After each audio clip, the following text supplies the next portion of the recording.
Look at this map of ancient Mesopotamia. This is where Sumerian tablets, some dated 240,000 years ago, describe the arrival of reptilian gods on Earth.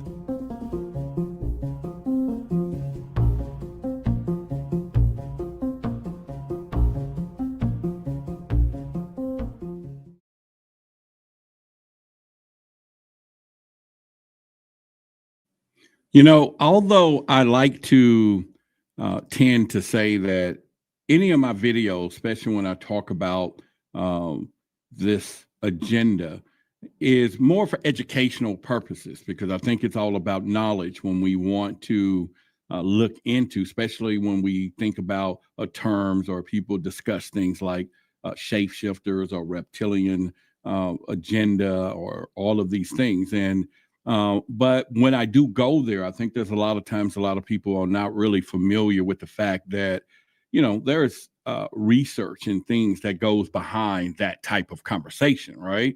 When we do this. And so right here in front of me is just a handful of books that I have read. Some I still refer to when we go down the path of our ancient civilization, or when you want to go into esoteric knowledge, or if you want to go into serpent knowledge, or anything that has to deal with the representation of the reptilian brain, whatever you want to call it. So I like to make sure that you know where I'm coming from.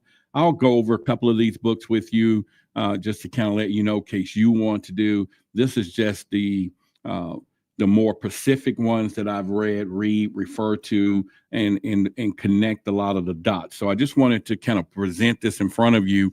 But in the meantime, we'll go back over some of that a little later here within the show tonight, so that you know we're just not putting up, you know, any type of conversations without documentation when it comes down to this talk. And so even tonight, as we talk about aliens, beings, or things that's coming from other places that was at one point in time to civilization represented as gods. And we will talk about that, not so much in a religious matter or Christianity or anything like that. We're going to talk about from the ancient motifs of some things. So what I'm going to do tonight, we're going to go into that information.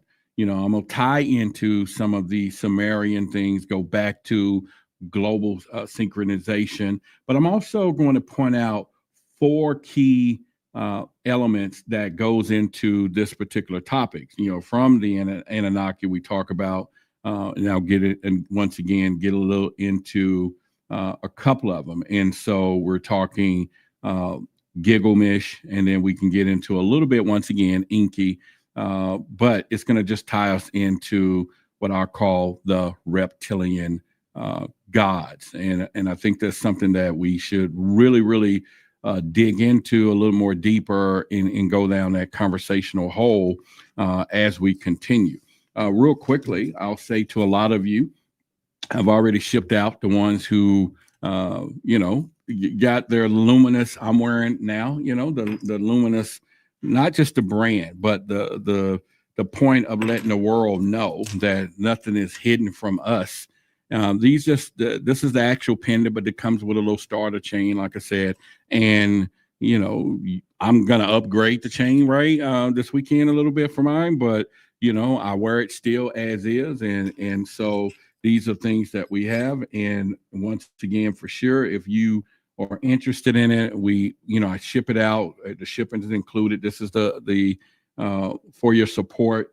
You just cash out directly to me with your name and telephone number, and I'll call you personally to get your address, and also to personally speak with you. And you'll have my personal number if in the future you need it. And, you know, but I really want to thank you all for the support and everything else. And real quickly, luminous is more than just a symbol. It's a bond. It's a mark, as you will see in the dark, and who hears what other ignore, and also follow the truth. And even when it's hidden, you don't wear it as fashion. You wear it because you remember who you are, and you're initiated.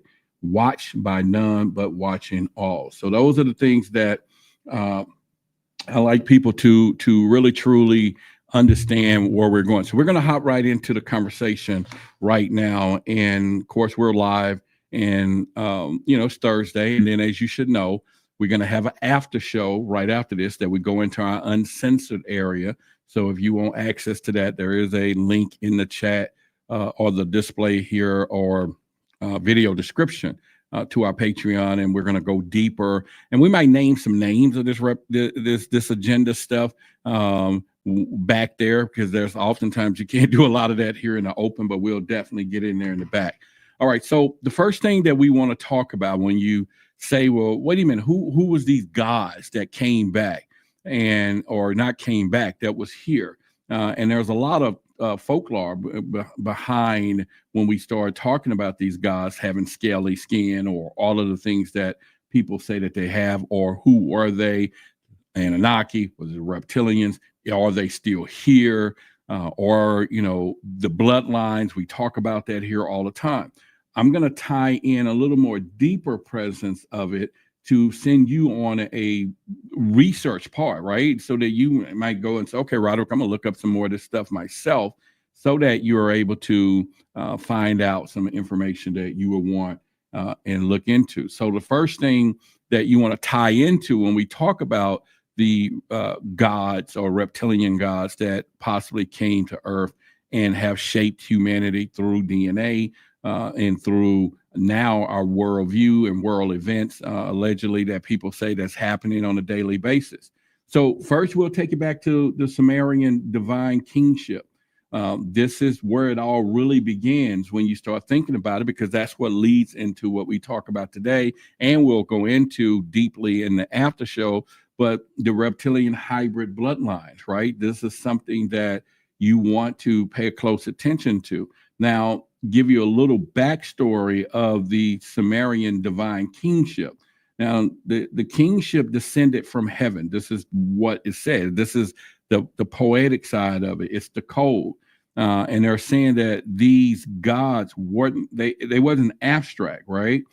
They were real rulers, possibly reptilian human hybrids whose bloodline legitimacy was encoded into text like Sumerian King List. So when you go back to it, go look up the Sumerian King's List, and you can Google it, do some research, find some videos on YouTube, or there may be clips here and there on Instagram, you name it.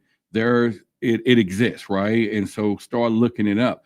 But one fascinating part that you're going to find, I think that you're going to find really that's going to start connecting some of the dots, is that each ruler's reign lasted 10,000s of years. And then when you want to think about the human biology, we can't explain that, right? Unless they weren't fully human. We don't live that long.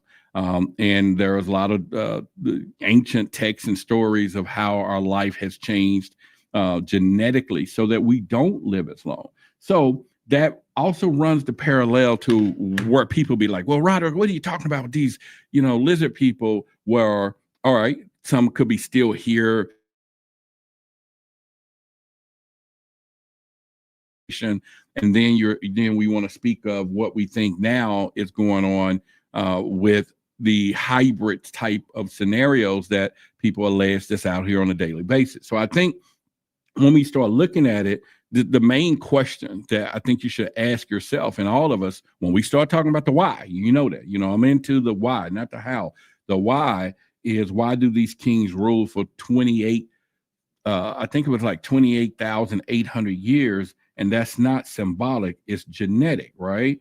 And what kind of beings live that long? And would you want to live that long, right? And all those things. But ultimately, this is why people still say that, oh, they're here, they're manipulating humanity from the dimension.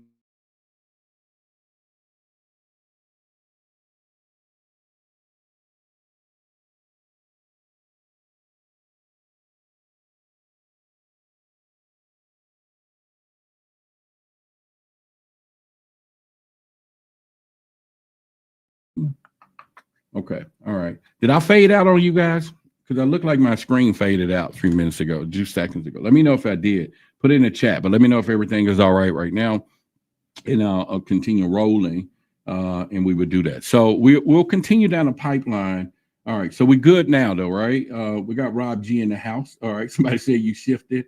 Yeah, we did. We not time shifted, but maybe momentarily shifted. But like I said, we're gonna keep going down the rabbit hole of what we are doing here, especially in tonight's topic. So we will talk about it. All right, so I did freeze a little bit, and you will know that I still talk about these things, even though I've got all indicators from the system, and y'all know who I'm talking about, that my channel shouldn't be talking about this stuff, right? We've been a lot of suppressed lately, strikes and stuff on some of the detailed conversations. And it makes you wonder, because sometimes you may be saying things that are so true. And even though we use it in a speculative form, that there's people saying, no, this is things you don't need to say, which is why our private area exists, right? While we go into our after show in the private area. So that is something I want you to know, and to know that is why we do this, and pretty much do that. All right, Diana, the godmother of the channel, says, Roderick, you're looking great tonight. Thank you. All right, so let's go into another part. And then we're going to get deeper here in just a moment, okay? And so I'm just going to set up the framework for your thought processes when we start talking about, did this really happen? Were there truly gods before us, or intervened, that created what we look like today, from the Neanderthal man that was walking this earth? So we know the supposedly gods, and we use this in terms. So I'm not saying that they are God, right? I'm saying that we, as a human beings, at the time of civilization, saw people coming from the skies, the sky people. We saw people coming from the stars or whatever, and because that was so much off limits to our civilization at the time, we just figured, hey, they come from that place, they got to be gods. And then when they was revered as God, oh my God, then the manipulation of things began to happen. So we're talking about global synchronization of the serpent worship. And y'all have heard me talk about it. Jen and I, who will probably be in the uncensored area after this, we talk about all the time that there's a sense of misdirection when it comes down to what I call serpent worship. I have a book in there by Fritz Springmeier, Be Wise as a Serpent. And it teaches you a lot of things. So when you start going back to the Moses staff, you start going back to all of these things in history, they all kind to tie in the serpent or reptilian type of knowledge, from wisdom, all of these things. And somehow the boogeyman has taken shape to be that. And therefore it makes us don't not so much acknowledge it, but to pursue the knowledge when it comes down to it. So that's something I will tell everybody that I think, and it's for us to begin to understand that. Jen said they created us, then they had us to serve them as gods. Okay, there you go. And that's the whole point. When we look at it, and when we continue to go down. She said, I got a fresh trim. No, actually I got my haircut last week. I think, with all my new exercising and some of the foods I've been eating, my hair is growing back slower. It's like, it's not turning back, anti-aging type stuff, but usually the beard grows out pretty quick within 4 days over the weekend. And I had got my hair cut last week. Okay. And so now I did grow a little tall at the top, but either way, we all good. But it is the luminous though, right? I'm telling you, it's power in the sigil of the luminous that we've had, the meditation that goes into it, whatever it is. But if it looks good for you, it looks good for me. All right, so listen, I'm saying, because the main question, you guys, is why are reptilian or serpent gods worship across the planet with no cultural contact?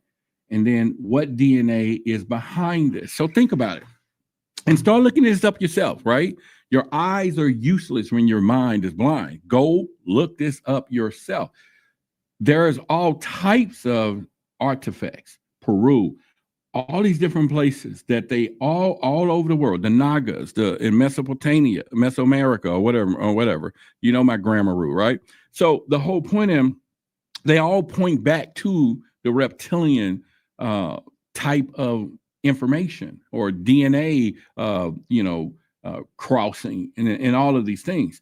And some of these civilizations didn't have a form of communication that we have today. And they was on this side of the world, but they all seem to have some type of artifacts, paintings, old hieroglyphs, and all these things that said that something was here that they all seen all over the world.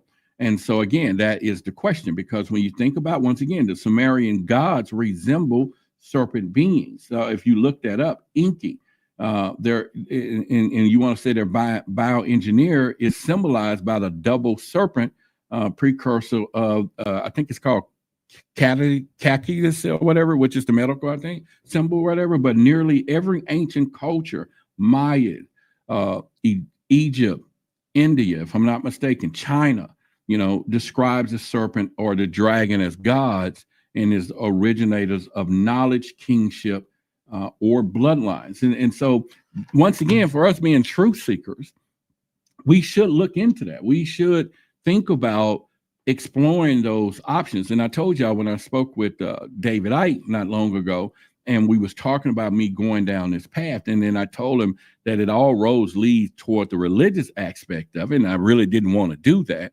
And he just officially said, Roderick, you cannot be a truth seeker if you have a no-go area when it comes down to seeking the truth. And I pondered on that for a day and a half. And I was like, well, of course he's correct. It's David Icke, right? Well, come on, give me a break, right? And so that's the whole point. You have to think about that when we go down this hole. But when we start looking at the 13 Illuminati, the bloodlines and all of this stuff, the term blue bloods and all this, which we'll talk about once again, we'll name some names in the uncensored area. So all that goes back there. The next part, number 3 part of this framework, is the reptilian symbolism is embedded in power structures, even today, when we think about it. So the question would be, what if the serpent god didn't die? They were, or how can we say they went occult, or the snake is still watching, right, through the institutions it created. And remember, I said it before, that the luminous is that we now are watching. We want to watch who's watching us. We're not being watched. We understand the outlook of things, and this is our representation when we come to that. And so again, I sent out all the ones who Monday who sent me their Cash App and got it. I spoke with everybody on the phone, and I'm telling you, it was a great conversation, just calling and getting to know people and everything else. And I let them all know this is my personal number. I'm calling from a personal number, and because I think that having a community and meeting new people and friends is really a great thing. Symbolism embedded in power structure. This is really important as we go down this conversation. Serpent symbology didn't vanish, people. It did not. It went underground. Okay. And I'm not saying literally underground, but the unseen, right? But when you start going back from the pharaonic cobra crowns to the Vatican snake-shaped hall, which is right there in our faces, from the dragon crest and royal families to modern secret societies, the symbolism is preserved by those in power. And all that simply means in a legit or alleged form is that the gods never left. Their archetypes rule through symbols. And it's one of the reasons why, I did the trademark, the symbolizer, because I think it's so important. And it took my journey from just aliens and UFOs and all that stuff, because it advanced so quickly if you are getting deep into the stuff that I have, and over the years being in 11 different TV shows now, even some on HBO right as we speak, and all of this stuff, I began to talk to people, Ryan Graves, all of these people, and he didn't say anything about reptilians, but the whole point, meeting all of these people in all these different places, then you begin to start putting the dots together that is more than just a flying saucer, right? But they used them, but all of that is significant because it puts the pieces together. And so those are the things. Now, the fourth part of this, or one of five here, is once again, Enki has always been part of this conversation as a rebel reptilian. Or listen to me real closely about what's about to come out of my mouth here. Enki being this rebel reptilian, however, equaling Luciferian archetype. Yeah, you heard me say it, right? This is where the what they say, the rubber meets the road, right? If you're from Texas like I am, and all of this stuff. And so I think this is things that you want to look. Dr. Strange said, how do the Chinese Mesoamerican both have a long flying dragon with arms and legs? Why? You think how or why, right? Okay, so it's out there, and they're pretty much saying that right off the bat. However, the question when you start thinking about it, what if the devil, okay, listen to me. Let me say this, and I'm just talking when I read this statement, but what if the devil is just the reptilian god who didn't want us enslaved, and the god was the true oppressor? This is what people say, and it makes you wonder about that. And Jen is in the chat, so make note of the sentence I just said, Jen, because we want to discuss that tonight, right? And again, we're just allegedly having conversations, not to lose anybody about this, but just looking at some stuff, and I'll go over some stuff in a minute. But that question is, what if the devil is just a reptilian god who didn't want us enslaved, and the god was the true oppressor? And you hear that a lot on social media. You hear a lot of people that supposedly be deep in esoteric knowledge that began to say, even Jordan Maxwell have said, he didn't explicitly say that, but he did say that there is a heavy possibility that we have been hoodwinked, led astray, looking in the wrong direction, all of those things. And I think there's something we can say about that. Miss Keita says, peace and love. We have Feel a Cat in the house who's been on vacation. Kayla said, Roderick, there's supposed to be an Anunnaki movie, but the powers that have canceled it. All right, then. All right. So where I'm going with this is Enki was considered the god of wisdom. If you go look at define the higher authority in Enlil to give knowledge to human. Remember, Enki and Enlils were brothers. Okay. And so Enki again was the god of wisdom, and Enlil, said, don't give us this knowledge. So this is where the great deluge happened, the flood and all of those things, to where we were being wiped out. And then you're talking about the Tower of Babel and all these stories. We cannot ignore these stories if we want to start figuring out what is happening today in real life. In real life, what is going on today, we cannot ignore these stories that we have been told to ignore. It's just virtually impossible for us to do that, to get the truth, because these mirrors, Lucifer bringing light and Prometheus stealing fire and the serpent offering the fruit, in every myth, it's the serpent being that empowers humanity then gets demonized. Everything that does this. Now, I'm not trying to say, you didn't hear me say satanic stuff, okay? So don't put those two together in my lips. It's not coming out of my mouth. You can walk up and slap me, and I'm not saying, no, you're not going to do that, but you get what I'm saying. But there's something about the light. We are light beings. All of the metaphysical, everything leads back to the lights. To the light, right? But yet we're told not to. Now, make sure you understand this. When you get to symbolism is not assigned. Symbols are not assigned to a specific person, thing, or whatever. When it comes down, it's not owned or whatever. You all of us, all mankind, human, have the access to the conscious world and the power and the life force of symbolism, of symbols. We all do. In fact, it was the language before there was language when it came down.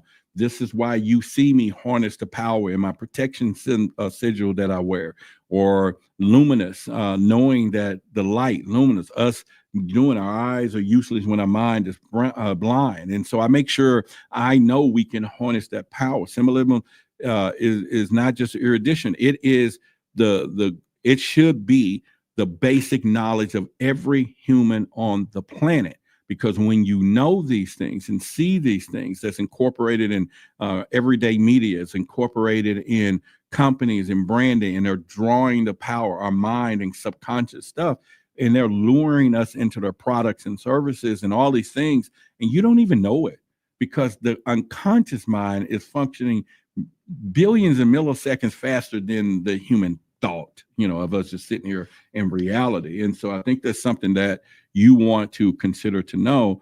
And I've taken that journey to do it. And at the stake of the channel, at the sake of being suppressed, they'll let you all watch me, but they're not going to spread it out there to other stuff unless you all begin to share the content. And we don't do a lot of that in this community right now because I can see it. But that's okay. I got to find other ways of doing it. But I've taken a notion that I would do this.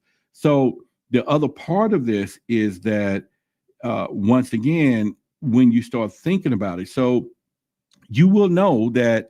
And so I'm not agreeing with saying, okay, the Vatican snake hall, but if the Vatican is drawing off this serpent knowledge and then giving homage to it in every which way they want to, and they're drawing this knowledge, but using it to control a vast number of the world, if not billions and billions of people, then they are accessing, and then they want to make sure that we don't.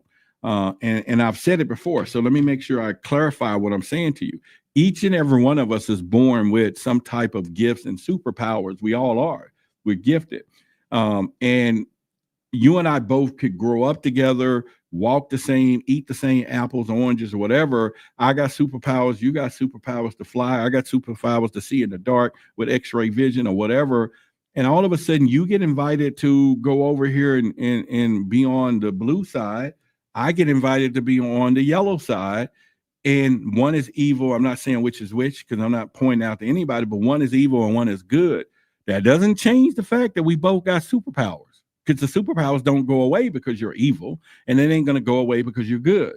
You were gifted with it. It's up to you and your free will to use the knowledge and the power to serve wherever you're going to serve. And as me being a servant leader, I decided to use my superpowers to communicate effectively and at the same time to give you the visions of the research of my luminous travel plans of getting around the world, getting those answers for you. If you get what I'm saying in more humorous fashion, right? So you want to go and understand that. The other part is we talk about this with Zachariah Censored, the reptilian return. And it's all focused on the Nibiru time cycle. You get what I'm saying? I'm giving you 5 things that you can go find. And you can look it up to begin to connect some of the dots as we get ready to go further in this conversation and go deeper in our uncensored after the show. But the whole point is the Zachariah Ascension, and I have all his books too, talks about the 12th planet in the 3,600 years of this return cycle. Okay.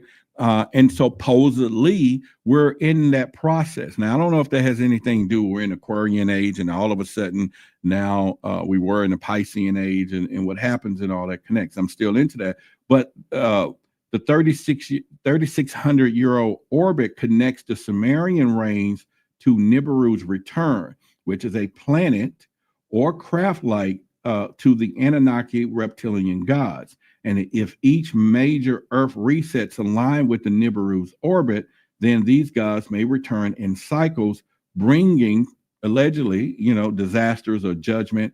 And are we on the cups of their return? They talk about it, right, all the time.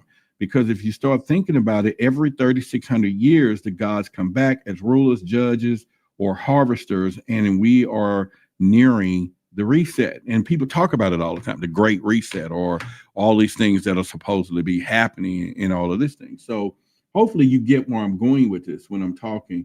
when someone said we're close to the end of the Aquarian. And I think we're at the beginning of the Aquarian age, Denisha. I think we just, because we're at the Waterbury. So when God says go look for the person is holding the water, we just ended the Piscean age. If I'm correct, so you guys can correct me on that or help us both understand from those things. So I think those are things that we can do.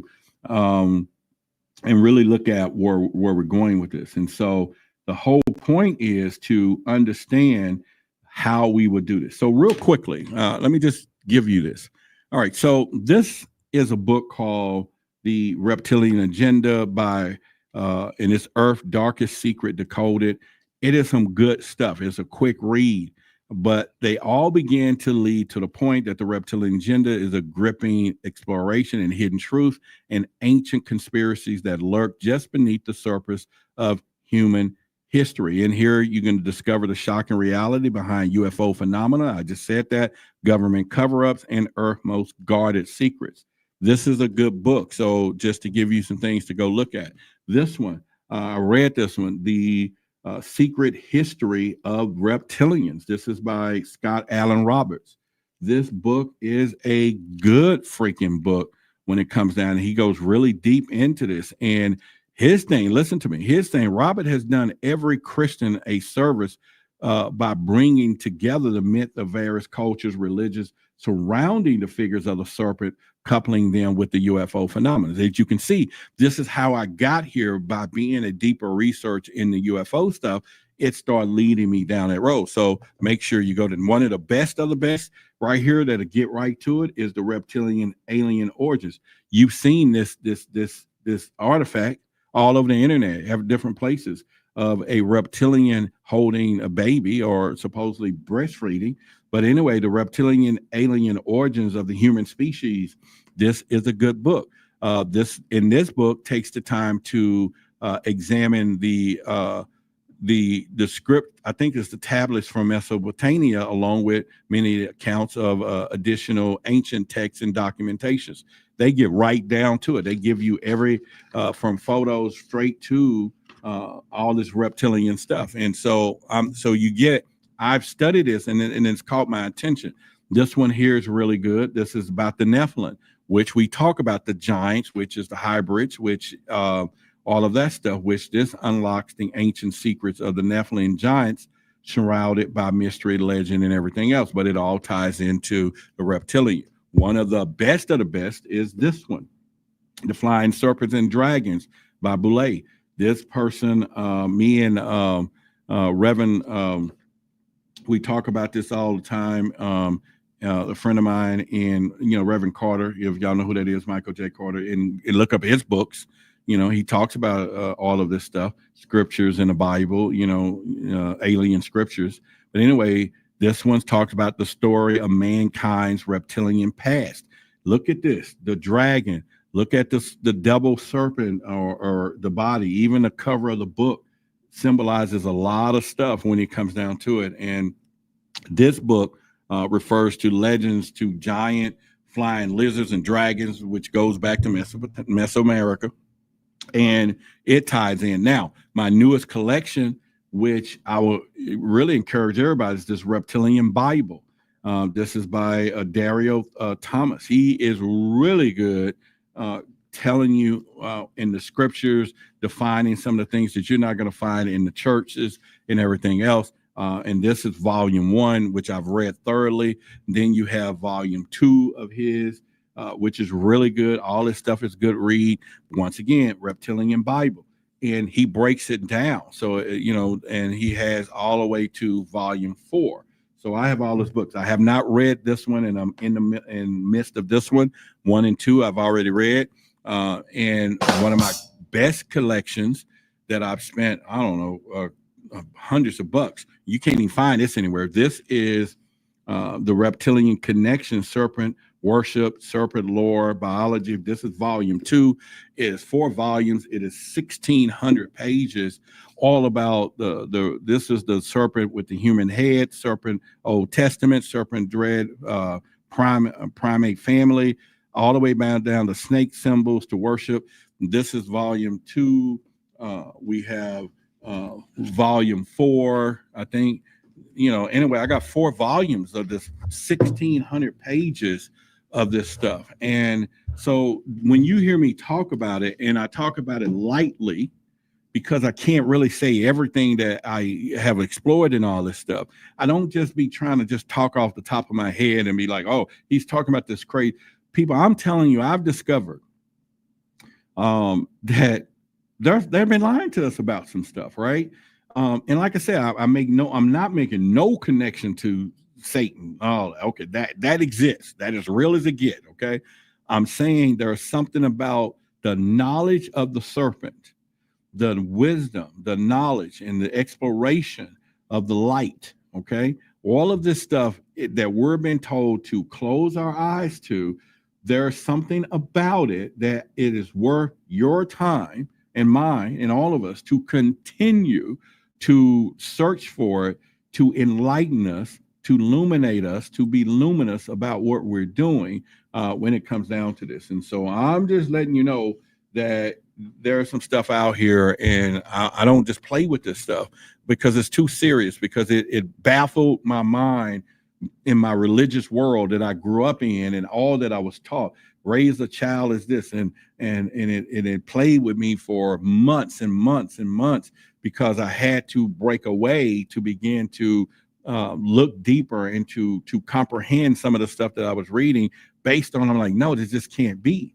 And I have my little phone here, to pronounce my word. I think I can say it here, but but at the end of the day, we just got to keep looking and not, be afraid to go down the rabbit hole to find those things. And so I think it's important for us to understand that. And so we're getting ready to go deeper. And then, like I said, we'll get into our after show to name some names, which I think is really important to do that. And so it's worth it for us. So hopefully I gave you something, and now we get ready to go deeper, but enough for you to say, it might be something worth for you listening to, looking at, and everything else. But anyway, as I pronounce the word, let me just put it right here, and then you got it. There you go. Cognitive dissonance. There you go. Y'all know y'all complain about it. So I'm going to say it one more time. So a lot of people deal with cognitive dissonance. All right. So a lot of people deal with that cognitive dissonance, but they deal with it, and it doesn't allow them to go past the point where something they thought was true all their lives, and they get enough information and they begin to understand that it's not true.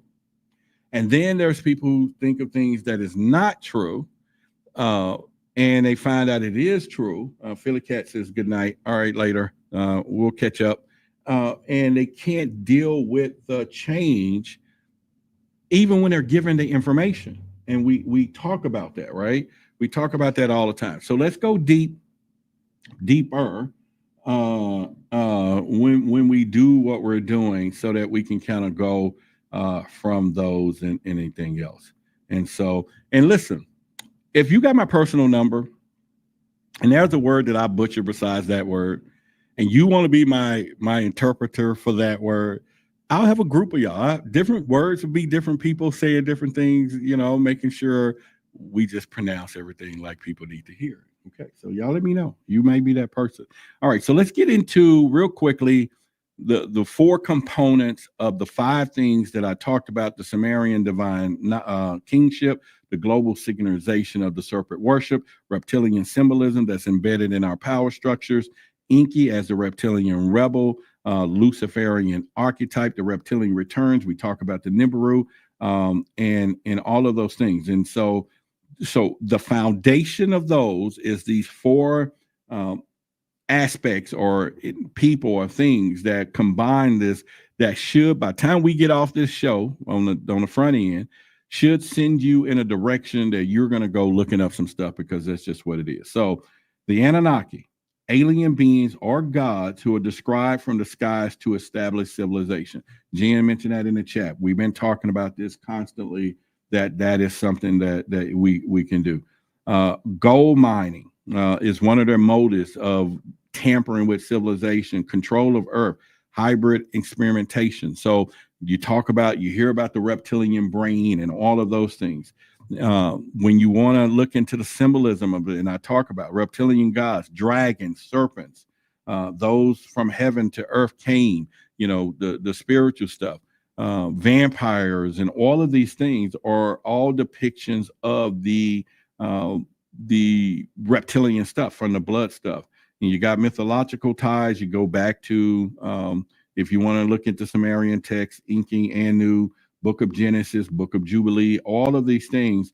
And once again, is in Central Sumerian Kings List and chapters regarding city founders and god kings. So go and do your homework and look for that. Now, if we start thinking about it, when I do my analyze on the word on the street, or I call it conspire, I use this system to code anything that I hear. I break it down to conspire. One of it is contradictory, overrides suspicion. Does it have any nefarious intent, or something could be wrong with this picture, or all of these things? So when I look at the Enki stuff and I break it down, there's two things. They're claimed to be both gods and aliens, yet they have divine, yet technological advancement. You heard about that. But one of the things when you start thinking about the overriding suspicion part is, why did they need gold, or the atmosphere? That they need it for survival. Even today, gold is the number one thing. Think about it. So think about that and just go, They came to mine gold, which was so important. And that's what they created us as a slave race. And yet the number one commodity that's backing up currency, everything in this world, is gold, right? Somebody said this is one of the most valuable things, or whatever on this planet, that this planet is known for.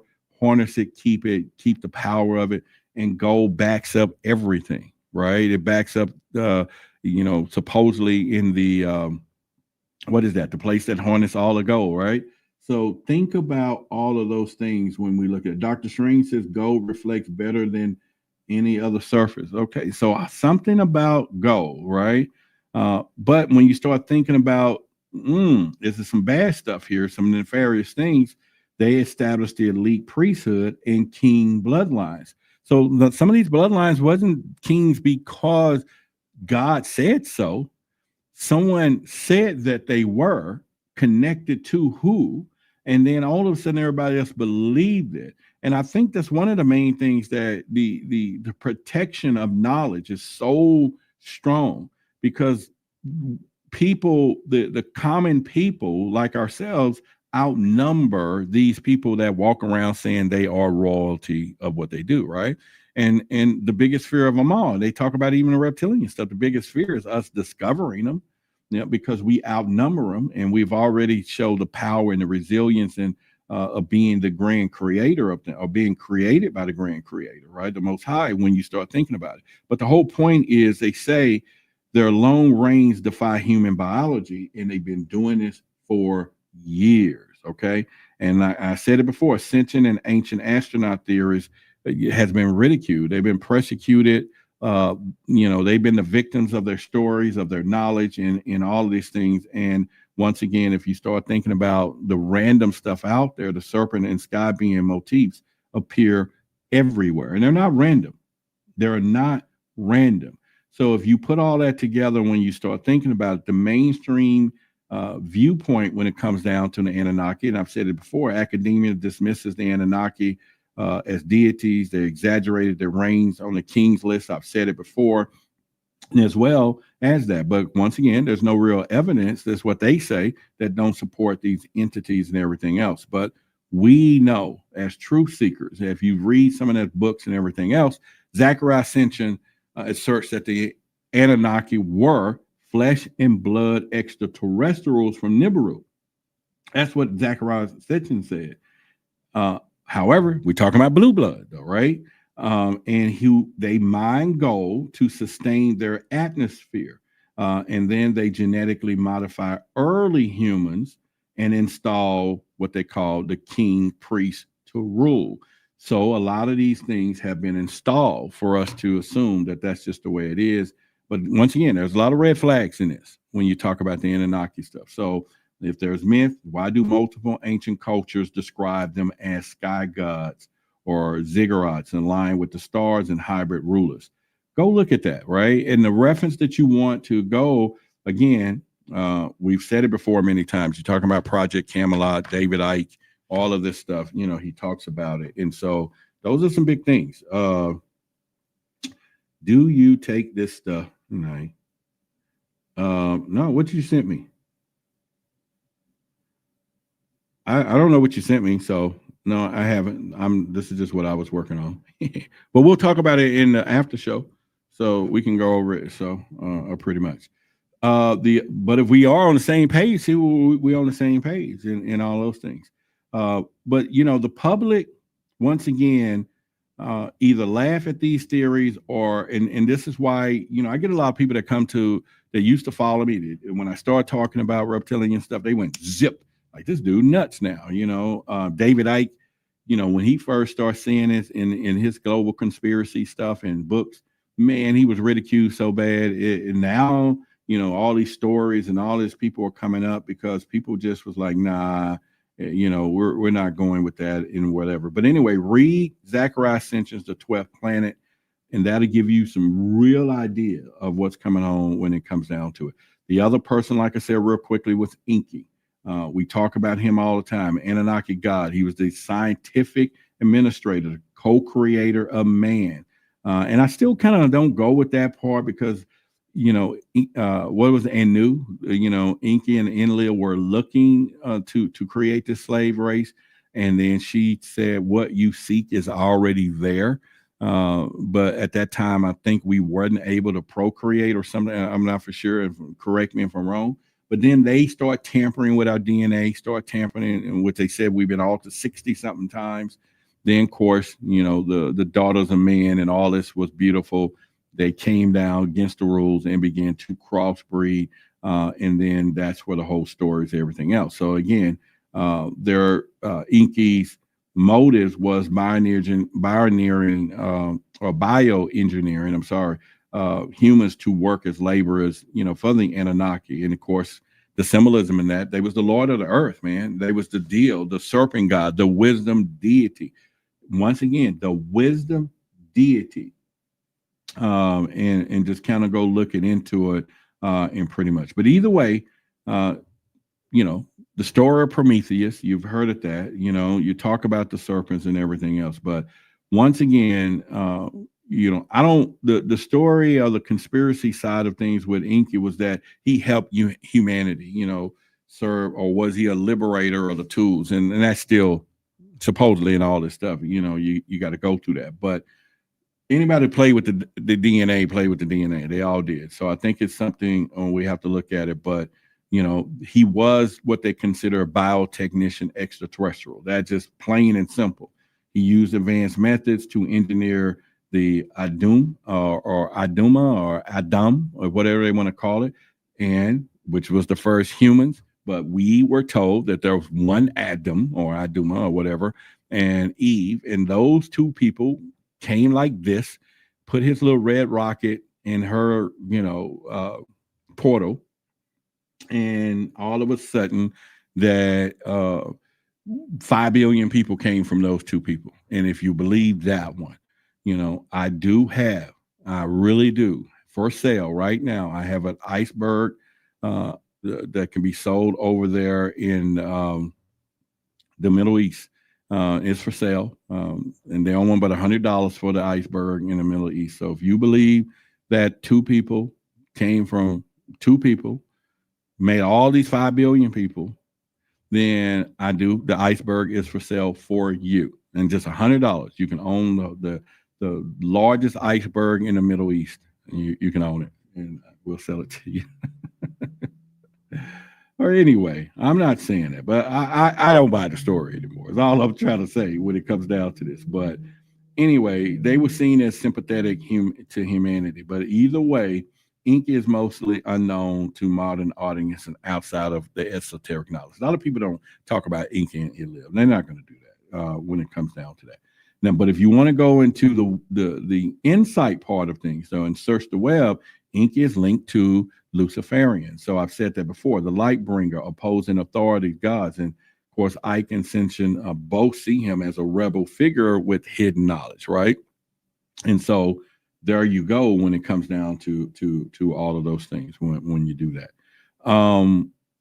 The Sumerian Kings List, let me go into that for you, which I suggest that this is where you want to go get that information, period, right?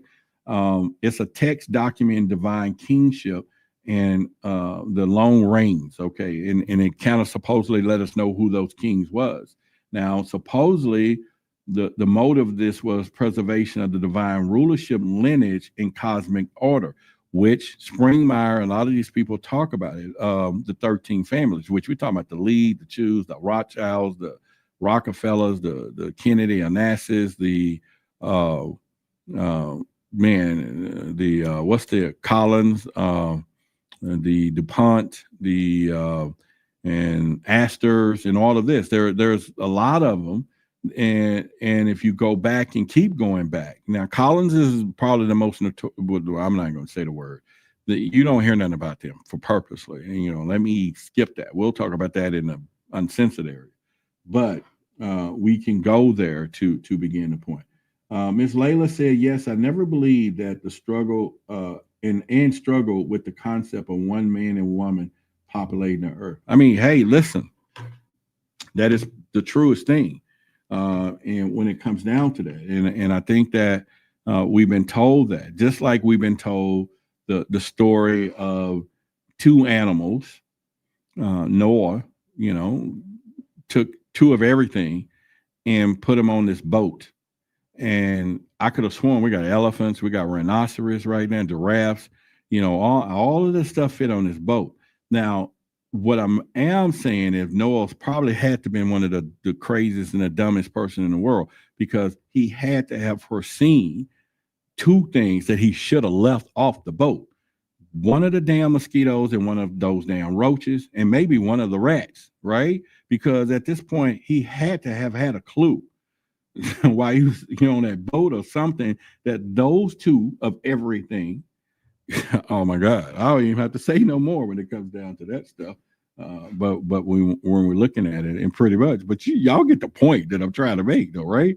That is crazy when we think about those stories and everything else. But either way, Enki, Lord of the Earth, serpent god, I said that already, and we go down to understand it. But again, do your research on the Sumerian Kings List. It's real important that you want to do that, and you want to tie those flood myths. You can tie back to Genesis, the genealogies, the book of Jubilee. I've said that already. Central chapters reference to pre-flood civilizations. All of that stuff is there, man, and it is really interesting to continue to look down that road. And also, like I said, if you go back to it, the King's List in mainstream view is a historical document. It's exaggerated reigns and interpreted as a symbolic, ritualistic, and it's not literal. They was like, this shit don't really exist. But if you start thinking about from the word on the street, then this list encodes real astronomical or alien cycles. Shars is one of the words that they use, and may represent Nibiru's orbital period, and it's not a metaphor. Okay, this is not a metaphor. So it's something for you to look at it and everything else. And so again, if you think about the red flags of that, then the Sumerians list, why do durations of multiple 3,600 persist across kings and cities? Is that a coincidence, or is it a signal? I think it's something for people to continue to look for when you think about it. The other one, and the last one, is Gilgamesh. This is something that you definitely want to look up. Demigod, Hero King, or Uric, if I'm pronouncing that right. The motive for him was the quest for immortality, defiance of faith, and all of this stuff. The symbolism was the hybrid lineage, struggle against the divine order. It's like all these rebellions and stuff. You go back to the story, the epic of Gilgamesh, right? Possibly Nephilim archetype. It talks about it in this book that I was just telling you about, the Nephilim stuff. So it's all, oops. Well, all right, let's not do that. I'm about to create a problem. But if I create the problem and react to it, then I can create the solution. That's what they do in this world. Y'all know that, right? Problem, reaction, solution. Everything is that. But anyway, however, he's claimed to be the son of goddesses and also associated with changeling myth, the shapeshifters, or what was that, fairy or something? They call them changelings and all that. So there's a movie that they was talking about that too. Go check it out. But once again, the conspiracy side, is he a king or god king or god child or was he mortal but divine? You know, and so those are a lot of stories when it comes down to Gilgamesh and why was his lineage obscured or mythologized? That's another part. Then the nefarious side of that was his tyrannical rule masked behind a heroic narrative that was out there. So that's something we can do. But you can go back to his strengths and origin story, defy human norms. So again, this stuff is something that they say in pretty much from there to look at. So I'm just giving you some stuff to kind of work with, right?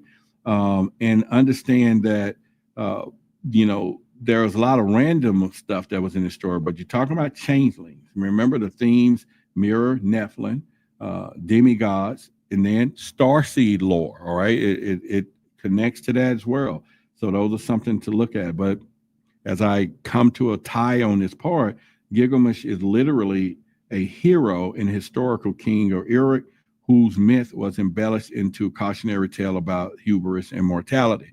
This is what we hear in the mainstream. But when you start talking about the word on the street, Gilgamesh was a real hybrid being, you know, and part of the Anunnaki and part human. And the story contains clues to ancient DNA experience and the royal bloodlines, okay, that we hear today. So that's where that dot begins to connect like crazy, right? When you start thinking about that.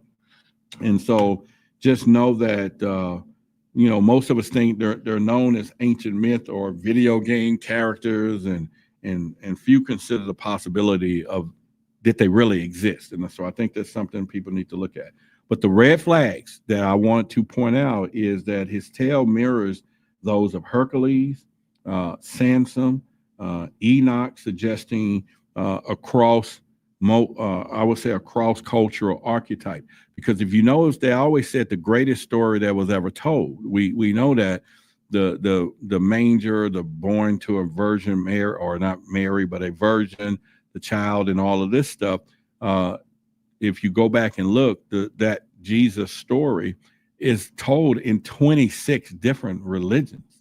The same story, but 26 different religions have the basis of that same story.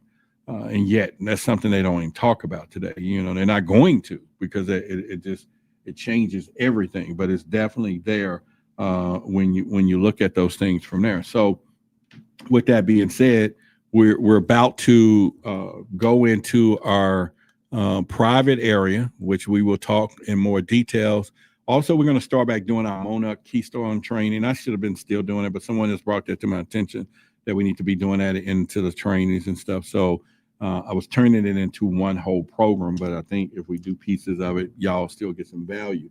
But we're going to go into our dark, uncensored area, like I said, for the members. That's on an all access plan and everything else. And then we can, I'll name some names, all this, some current names. We've talked about it before. And then wherever our conversation leads us there. But again, I want to thank each and every one of you. But if you find value in supporting, you know, and wearing the luminous, you know, like I said, that's just up to you. But the people who've already got it, I shipped them all out yesterday, and you know, I wear it, and people, I didn't do this just to be cool. There's a reason why everything is chosen names and all this stuff, so that we can draw the power of truth seekers to look into what is happening. Because I think a lot of people, I've said it before, your eyes are useless when your mind is blind. And it don't matter what you put in front of somebody. If their mind is blind, they can't see it. We do know when it comes to truth versus authority these days, you know, truth is the truth. Authority, people think is the truth. So when we hear authority, we think, or whatever authority is saying it, but it goes beyond. Authority is the mind. It's the mind. And oftentimes, this is why they do so much to make sure they control the minds. or the obedience of all of that, because that's the most powerful weapon. And sometimes we don't begin to understand that our mind can play tricks on us, right? And they know that. And so they go through those things and pretty much. And so if you have not, there you go on the board, just cash out me. Eventually it'll be in the stores later, but cash out me because I just want to individualize the phone calls in the note screen, your name and telephone number. It covers 45 covers the pendant, the chain, and you can upgrade the chain yourself though. But anyway, it'll cover everything from there. The notes, put in the notes, your name and telephone number, and I will call you personally. And if you go and access to our Patreon area, there you go right there. You can do that. And you can pretty much kind of check things out from there. And I think it's pretty much cool to there. All right, we'll end this with RN Diva says, I grew up in labeled rebellions in strict, harsh Church of God in Christ's way. I also believe that maybe we shouldn't question God, but it's not wrong to ask God a question. Hey, there you go. But think about it though. That teaching that you shouldn't question God was also relayed into parenting, because all of our children grew with the curiosity. The children come in the most innocent form when they enter into this world, and all they can ask is why, because if it just doesn't make sense to a kid, it don't really make sense. But we began as parents doing what they're teaching and prepare them for the world is questioning no one. We tell them, don't ask me why, just do what you're told. And we embed that into our kids over and over until they become adults like us, and we follow in line because we won't ask questions, and people won't, challenge the truth or anything, because like that elephant, we were trained to do what we are told. Now it comes in the form of law and order, of course, right? But at the same time, this is what really has happened. And I don't think people literally take reference to those things and pretty much. You can buy it right there with the Cash App. Jessica, I'm going to put it on the screen again right here. And that's it right there. The Cash App is WhyTheBigSecret. It's 45. You have your, again, put your name and number in the telephone number in the notes of the Cash App when you send it. And I will text you personally and then to set up a time to call you. Even if you send me your, when I text you and you give me your address, I'm still going to call because I want to talk to each and every one of you who have taken that time, because this is something special. I really do. And I think it's something that we definitely will do. But anyway, we have pretty much. All right. So at this time, we're going to say it's been a plum, pleasing pleasure, as well as a privilege. We will be back next week a few times during the week. Tuesday, of course, I'll be live, Forbidden Knowledge, with a two-way show to come back here on Tuesday as well. So we can do that. We probably gain a few hundred people from me doing that this past Tuesday. And people didn't even know I had my own channel, because that algorithm, if they come and see me on that channel, it's going to keep feeding them that channel whenever I pop up. And they know, and a lot of people didn't even know that I have my own channel. And that's my fault too, because sometimes I'll put in there, subscribe, but if you see it, you don't really know. But us going live and then doing 2-part shows. So just remember, we'll be doing that and pretty much so that we can get people to begin to come here and do, because again, as you can see, sometimes we'll have almost a couple hundred people in here. But when I talk about this reptilian stuff, it definitely changes it. So I do plan on doing more symbolism stuff too. But it's just something personally I think, and I took in consideration that I think we should know. But anyway, down in the chat is the link to Patreon. People, you should have already got the link to the after show. Go into the Patreon, click it, and it'll bring you into the after show, which is already up and it's ready to do. And we would do that. Hold up. You've been on an hour, and your YouTube has been messing with my live notification. Yeah, that's what I've been saying. Every time I'm telling you, people, I can't make this stuff up. If we don't begin to share, like, and share these videos, to get that algorithm to do, it has been hit. We've been hit, and it's just the way it is, and it either makes me have to evolve again and change topics a little bit, and then try to get people to go dark to get the real truth. But I'm just letting you know, it is real. You go to a lot of other channels now that talk about some of this stuff. Everybody's getting hit. And if we don't have the people that are audience members to begin to trigger those algorithms to begin to say, no, we want this, it's winning. It's definitely going to win, and pretty much it's going to do so. But if you like deeper of these conversations, I'm talking deep. I do a little profanity on the other side. We talk, we go anywhere we want to go. We talk about the programming. We talk about all of these things. We name names and all of that. We do that in the uncensored area, which, like I said, which will start soon as I hang up here and go into there. So, we have our events and everything else. And, if you got the links, there's people already there waiting. So I'm going to go ahead and head over right now. And so I will see you all. I love each and every one of you. I do, I love you personally and pretty much. And I feel great these days, getting a little better. It's a slow roll, but getting a little more healthier each day. Get out, doing more things out and everything else, and pretty much. And so, but anyway, I love you, and stay strong. Keep your eyes open and stay luminous, man, and do this. I figured that'd be something to there. But anyway, talk to you all soon, and we would go from here. Welcome, Truth Seeker. You are no longer asleep. I am Luminous, the Owl of Truth. The world is blind, but you have opened your eyes. Welcome to the fire of esoteric knowledge and truth. You are now one of the awakened. You are now luminous. Welcome to the rebellion. Welcome to truth versus authority.